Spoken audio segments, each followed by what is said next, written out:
in fact, what has to occur, and the man I mentioned before, Dr. Alvin Weinberg, the director of Oak Ridge National Laboratory, who talked about the atomic priesthood at Brookhaven National Laboratory, his speech at that lab, which I cover in my book, Cover Up,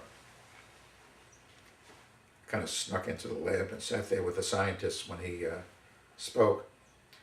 He says that it was a mistake to go towards these go to the uranium reactors because there's not enough uranium to just keep going and going. We should have gone to plutonium breeder reactors.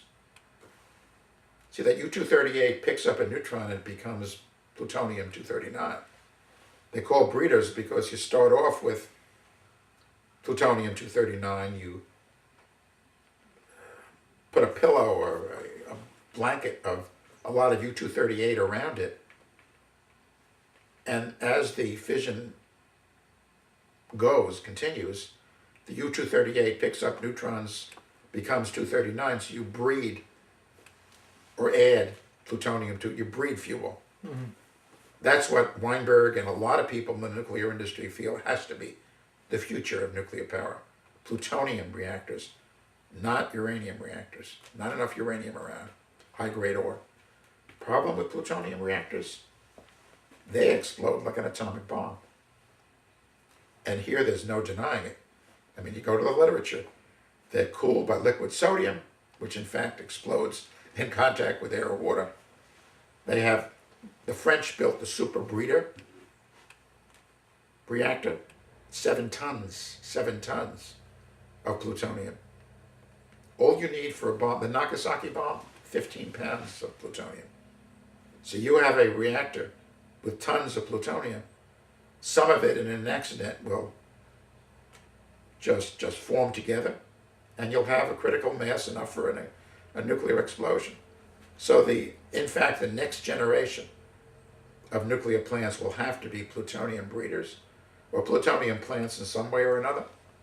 And there you not only have the potential of a steam explosion, which is what the nuclear runaway is about, which is terrible enough, but then you have the potential of an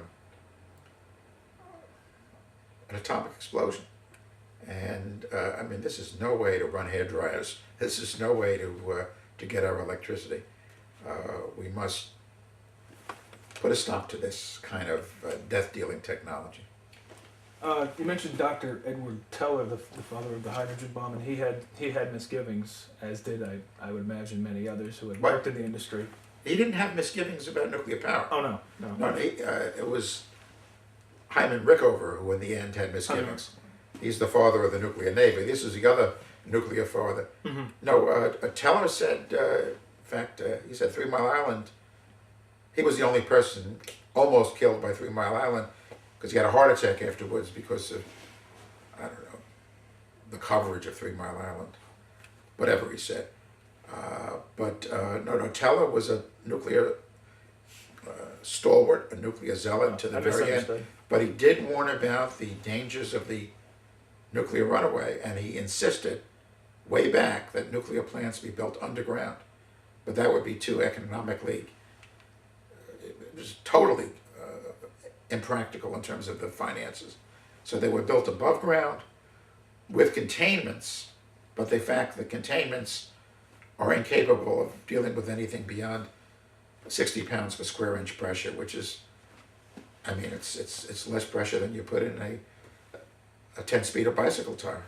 Underground construction wouldn't have made any appreciable difference in terms of safety. It would have in terms of the nuclear runaway, but then you got the waste. Yeah. And then then the transportation of waste. I mean, again, this technology is like at every level of it. I mean, we've not even talked about the mining of uranium, and talking about people killed by nuclear power, the lung cancer among people who mine uranium. A couple of years ago, I was in Navajo Indian Nation, which is like a major, out in Arizona, center for the mining of uranium.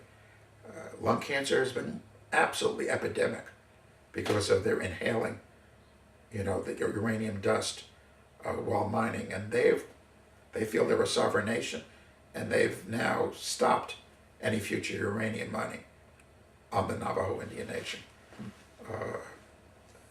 Indigenous people in uranium mining is also another issue. I mean, it's not just the Navajos that have been impacted. Up in Canada, or in Australia, or in India, there have been great impacts from uranium mining. And guess who are impacted the most? Dark-skinned people. I mean, you can go on and on about nuclear power from the front to the back, from the beginning to the end. It kills. It just, like one of the claims today is it can be made inherently safe. It's inherently dangerous at every level, at every phase. The mining of uranium. Could you go into a little more detail about that? Or?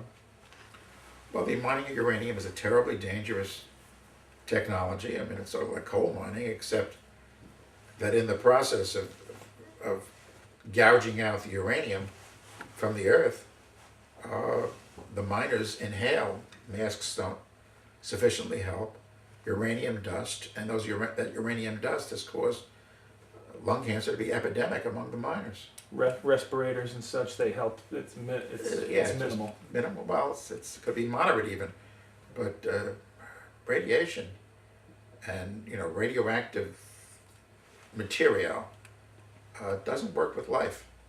You leave that uranium in the ground, covered up by earth. There'll be little problems now and then, radon and so forth in terms of naturally occurring radiation.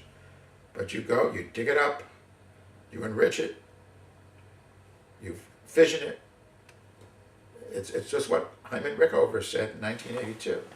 You are recreating the very poisons that existed billions of years ago on this planet, which precluded life from existing. And only when they cooled down, could life begin. And now, he said, when we go back to doing nuclear power, we are doing something that will destroy life. And there, he said, the human race, I think, is going to wreck itself.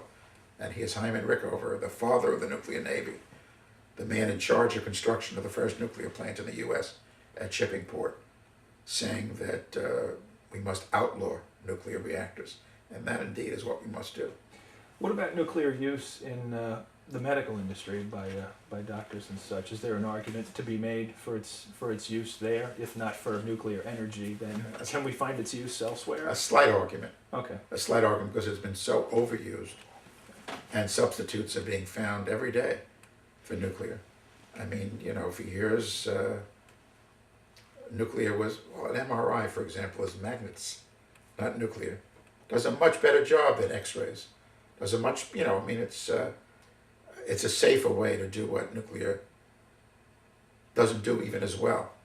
You can make a little argument about nuclear medicine, but it's a minor little argument. Mm-hmm.